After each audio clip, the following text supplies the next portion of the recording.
the state of unity in Malaysia. Let me quote the Sultan of Perak, Nazrin Shah, who said it on 2019, October. The level of attainment of the agenda to form a firmly united people to an independent and sovereign nation is still vague despite 62 years of liberty. And one commentator in the Malaysia Kini said, as Sultan Nazrin recently pointed out, after 62 years of existence and experience as independent country, national unity in Malaysia still seems elusive. We are now more polarized, divided, and distrustful of other races.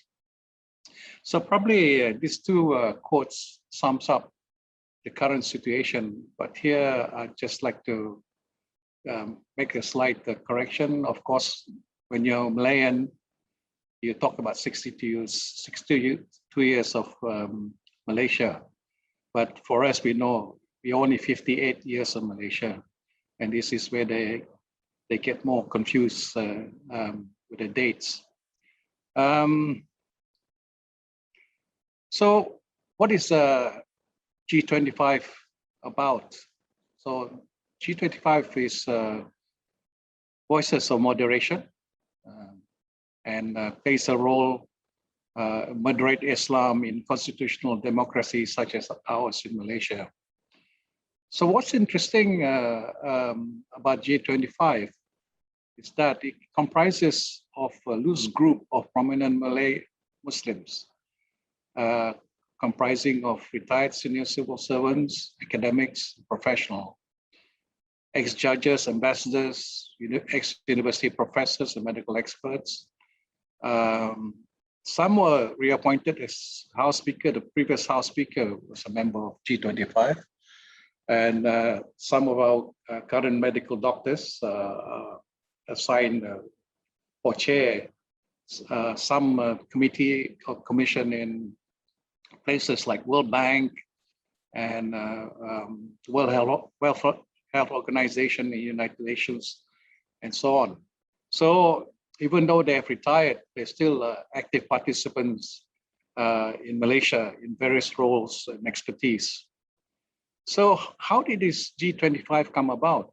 The group gained recognition when they wrote an open letter to the Prime Minister to express their deepest concerns about the state of many of the issues of conflict on the position of application of Islamic laws in Malaysia. Letter urged Najib. The letter was published in the Star. It's an open letter. Letter urged Najib to address religious and racial tensions and exercise his leadership in guiding Malaysia back to moderation. And soon after the group was established, and G25 felt it was high time that moderate Malay and Muslim groups speak out on all these issues. So given the impact of such what you call strong words, race relations, and the political instability of the country, the group felt it's incumbent for them to take a public position and urge for an informed and rational dialogue on the ways that Islam is being used as a source of public law and policy making in Malaysia. And G25 emphasized the extremist, immoderate and intolerant voice of Malay Muslims should not speak in their name.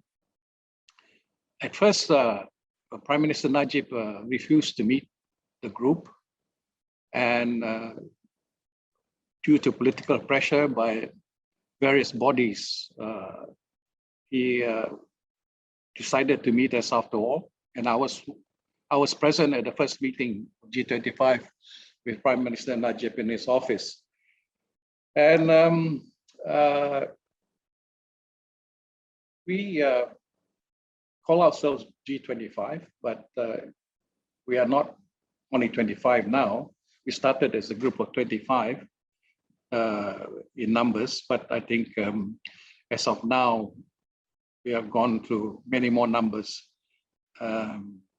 which I can't disclose at the moment. So what's the uniqueness of G25?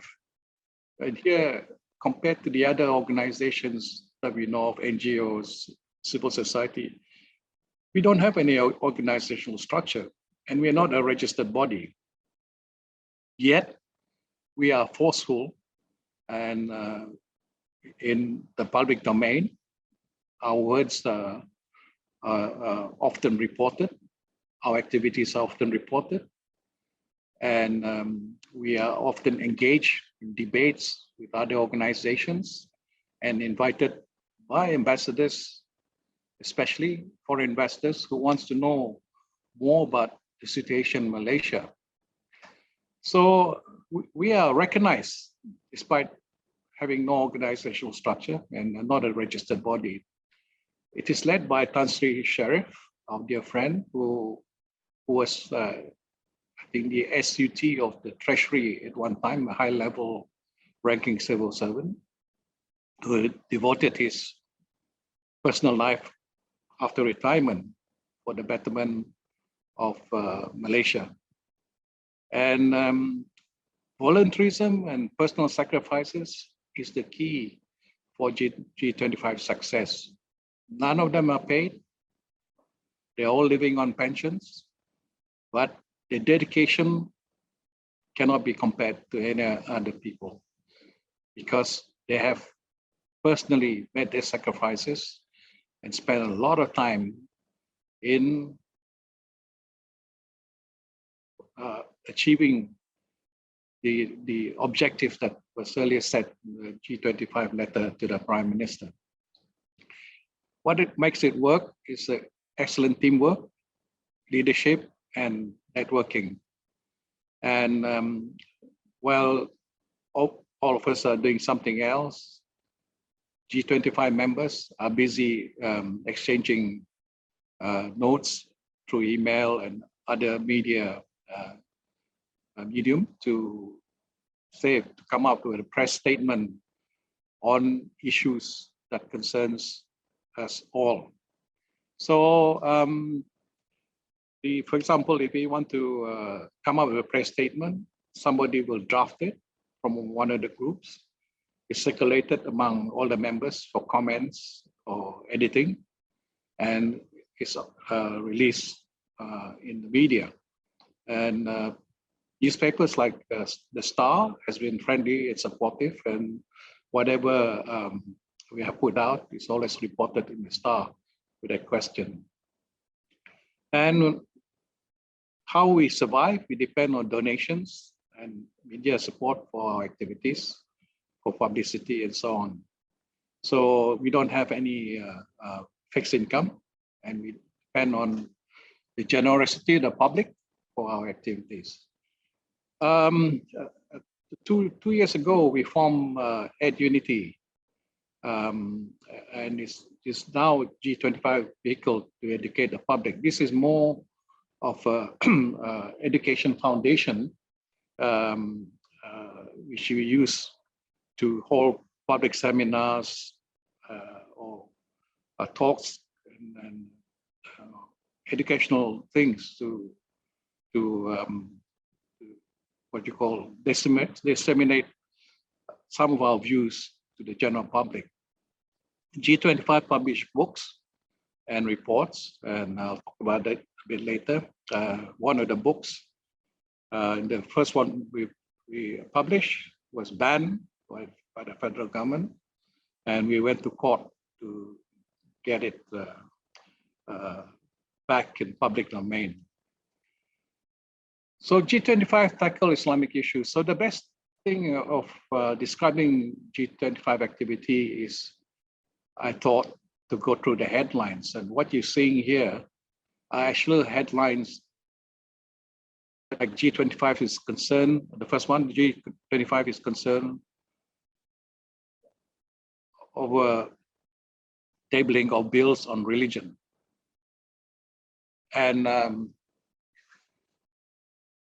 this is referring to things like the RUU 355, where past Hadi has been given the opportunity to present what you call a private members bill before the fall of UMNO and BN in the 2018 election to increase the penalty on Sharia law, but basically is to bring Sharia law into the forefront of the laws of the country. And the second one is our concern about the Islamic State model, which passed another Muslim, I would call them extremists, mooted as a model from Malaysia. And basically it's a Taliban kind of state ruling. It's very difficult to accept. And apostasy, a major sin. Constitution provides freedom of worship. That's what G25 people believe. We always believe in the Constitution and law, okay, as our guide. And why should apostasy is a major sin? Because I think most of us would agree that people should be given the right to worship the different religions that we choose. And some of us are born into the religion and have no choice as we grow up but to follow their religion. So, so making apostasy as a major sin is really against the individual's freedom of following the religion of his choice. Okay. The next one, how can we make JAKIM constitutional? So G25 puts the formation of National Islamic Council instead of JAKIM. JAKIM is one body that not many people know about, but has big budget, like 1.5 billion is given to JAKIM. Okay, but what do they do? All we know is that they produce halal certification, and the halal certification also is in doubt because last year this is what you call crisis when found out that Muslims were eating tainted meat. Could be horse meat, kangaroo meat, and so on. And but so far nothing came out about it. I mean, I don't see any major changes or statements from JAKIM, although JAKIM is supposed to send inspectors to halal meat factory, even overseas, to oversee that all these animals are assembled according to the Muslim rights. And the next one is decision of Muslim to live Islam between self and God. So that is the same as the apostasy reason title which I talked to you earlier. I think it's we believe in the freedom of choice in terms of religion. Okay, religion should not be forced upon anyone. Okay, and the next one, G25 opposes proposal to amend Sharia law to punish LGBT people. So these are you know, the recent trends in Malaysia where people who in this category, LGBT, are punished or look upon as, I would say, the best way to describe is non-human. I mean, but they are people, they're human beings. And I have many gay friends who are professional, high ranking people. And they always told me that it's not by choice that they become such people, all right? They were born that way. Inclination is natural to them rather than choice. So, but these people are being singled out. And then, I mean, if you talk about LGBT people, if you have a very narrow mind, it's hard to convince you. When you, I mean, look at Apple CEO, all right? He's gay, all right? But he's one of the most successful person on this planet Earth, leading one of the top companies I think, second or third in terms of capitalization in America. So when you look at him, you say, wow, okay, he's gay. I mean, is he different from us? Of course not. He's the same. All right. So these are some of the issues that we discuss about.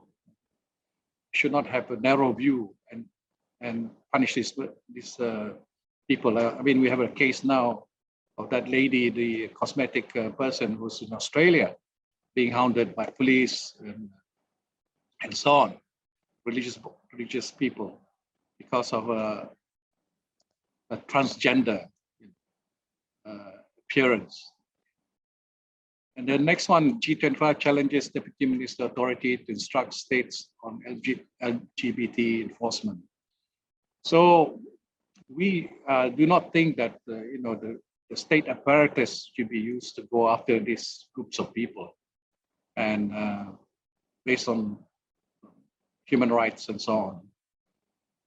Next one is G25 deploys Malaysian who support Orlando club killings. Okay, when this, if you know the case, about 50 people were killed in a club in America, and it was known to be a gay club, and a lot of certain Muslim people supported that view that they should be killed because they're gay. So G25 deplores that kind of statement because basically they're human beings, right? I mean, why should we kill somebody because they follow different leanings, okay, which is not their own making? Then the next one is champion open debate and discourse on Islamic law. We have been trying to engage all the other Islamic bodies who think we are a different type of people, all right? And we have often tried to engage them to exchange the view about Islam and Islamic law, okay? Because there are many extremist groups in Malaysia, okay, who think we are liberal. Okay, that's why it's very difficult. If you don't follow their thinking, you are liberal. And if you don't follow their thinking, they become extremists. So in Malaysia, you're either on that end or this end, and that's the difficult part of it. There's nothing in between. Okay, there's no dialogue, there's no debate, and people just want to what you call impose their views on yourself. And we have agenda for Better Malaysia. Nur Farida Arriffin is one of our spokesmen, and a very strong, feisty lady. She was ambassador, former ambassador to Holland. And let's move on.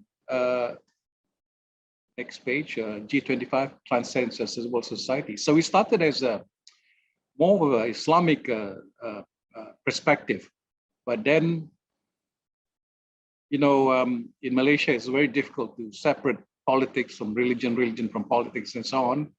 So if you need to make a better Malaysia, we need to also talk about other things. So here, these are taken again as the headlines from all the media. Okay, here's an example. G25 asks reconvene of Parliament as soon as possible, respect and abide by His Majesty decrees.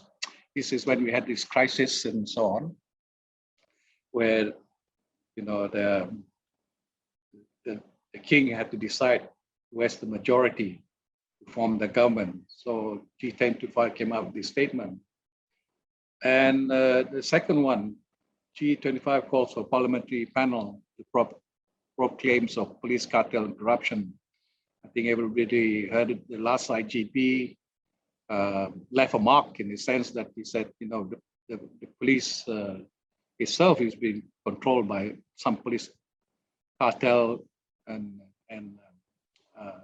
criminals, gang, and also corrupt police leading certain things within the force. So we came up with that statement, and G25 statement in support of Bar Council recommendations is whenever the Bar Council come up with things which affects the civil society, we come up in support. And then G25 statement on ICED, of course, everybody was disappointed that ICED did not take place, and then we came up with a statement regarding our disappointment, urged the government to reconsider. Next one is please advise PM to open Parliament. That's another thing which is related to the parliamentary opening that was suspended for quite some time, and that concerns the general public. And G25 wants sweeping reforms to key public institutions. And all these GLCs and all that under the radar, and a lot of weaknesses and corruption goes on the GLCs and so on. And not only GLCs, but key government institutions. And G25 propose reforms in these institutions to make a clean organization. My next slide.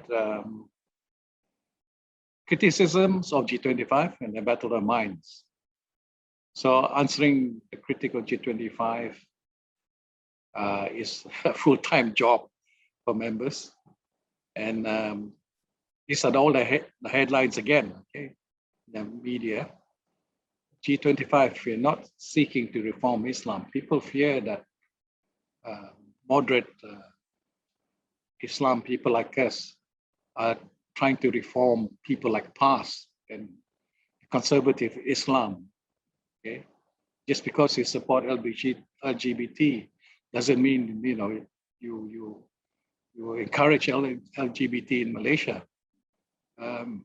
No, but we are concerned about how they are treated under human rights. Okay, they have the right to live, and they have right to their own professions. They have the right to be humans in Malaysia. Okay, so these are some of all these fears that when they speak out, that we're trying to reform to make it an open, gay society, as they call it, which is not true. And Jakim accuses IRF, there's another Muslim group, and G25 of attempting to introduce the deviant liberal ideas to local Muslim. Okay, this is all these issues associated. The moment we talk in a more what you call democratic, constitutional, and human way, then they say, okay, we are deviating from the true Islam. Okay, G25 trying to destroy Islam, say past leaders of the views of apostasy. So the past is always have something against us, and also, we don't think past is the Islamic party. Okay, they're much more political party. People think past is Muslim. They're not. Past is the political party. Okay, we always forget that past is political party, like any other political party. But they use Islam to propagate their agenda, which is dangerous. And we calling for a review of Jakim, okay, abolish ExxonMobil. This is the federal government funded thing, and a BTN. BTN is where people say you go there to get brainwashed by the government, all right? And we question, why all these organizations, funded by the government, but have a skewed idea about Islam and how Islam plays a role in Malaysia to become a more moderate society. And then the next one is past MP, Group 25, Group Deviant and Confused. So they call us confused people just because, and deviant just because we have a different view from them, okay? And G25 response to criticisms of report. We do that, okay? And we say It's our duty to speak up, and we can, because we know the law. So we tell the critics, okay, this is one of the headlines. Our duty to speak up, and we know the law, right? So don't mess around with us. Okay? And then there's one highlighted a rape threat to Nur Farida, who's our key spokesman in G25. It went very public and viral. And then this person says it's not a rape threat, it's just sarcasm, but it was a rape threat. Okay, and Nur Farida made a police report regarding that threat. And we urge lifting the book on G25, and was supported by Coalition for Freedom and Expression. So there are a lot of things that G25 members have to face from Islamist group, from past, and people who do not want us to speak the truth. Okay, like Jakim. Okay, what is the big budget for? It's supposed to be education for the to promote Islam, but then you look at the Hudud law passed by Kelantan recently, and it's now law. No wonder they have problems. Okay, I mean, who want to have sex with a corpse, for example? I mean, it's unthinkable, you know. But they had to have such a law, all right? So what did Jakim do all these years in terms of education? If to me it's a failing, if you know people think it's all right to have sex with a corpse, with dead corpse. Anyway, that's another subject I don't want to go into at the moment. So unity is under threat, okay, because of strong conservative Islam overtaking Malaysia from the civil service through all aspects of society. So G25 is an important group to uphold moderate Islam, okay? And it's a group that needs to be supported all the time in the public, because it's always difficult for other groups, none other than from the Islamic, from the Islam religion to criticize. For example, if Christian criticize Islam, you know what will happen, right? But for a member of the community of Islam speaks out, which we think is a view that has to be recognized and to be debated, then I think G25 should be supported as a body that can also reform Malaysia. Okay, G25 is a reform-minded organization. Okay, and G25 dare to speak up and challenge Islamic institution that tries to impose conservative Islam and make Malaysia a Sharia compliant regime in Malaysia. And it's important to note, as I mentioned earlier, that I believe only Muslim groups can check each other if it deviates from the constitution and the rule of law. As I said, if other religions question them, I think it'll be very difficult.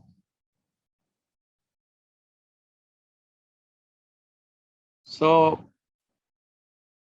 I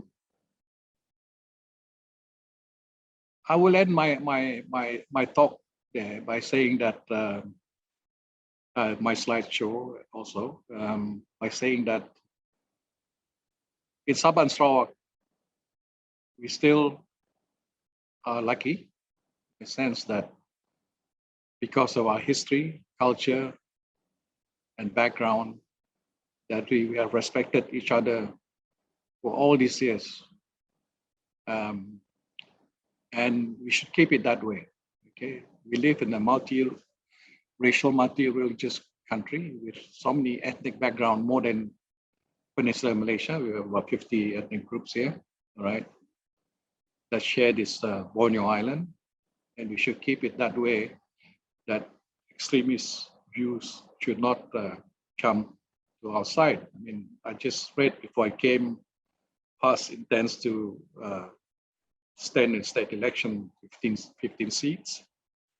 Also, I don't know whether that's true, but if that's true, then surely by hook or crook, they will probably win 1 or 2 seats. And that's the start of the issues that Sabah have faced. But Sabah is different in a sense that we gave a free seat, okay, nominated seat to a past assemblyman, okay, and of course, a lot of people against it. I wrote articles about that, but then under this GRS, GPS sharing, or BN sharing, they would allow them in to give them face or to keep them in within their group, to make them happy, to appease them, basically. But that's the wrong thing to do. Okay, and we should always be on guard, because even for Sarawak, you had a religious teacher once, a few years back, from Kedah or Kelantan, I can't remember, who was teaching and trying to convert students to become Islam. You had conversion issues also in the High Court, demonstration in the High Court. And so these things is always happening. We have to be aware of it. We have to make sure we have the checks and balances in place to stop this kind of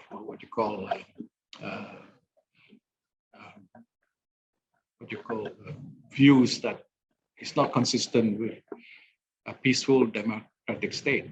One of the issues in KL also is the growth of Tafi school. Hundreds of millions are given to Tafi school. These are private religious schools, okay, which doesn't come on the radar of the education department, and also it's not being monitored.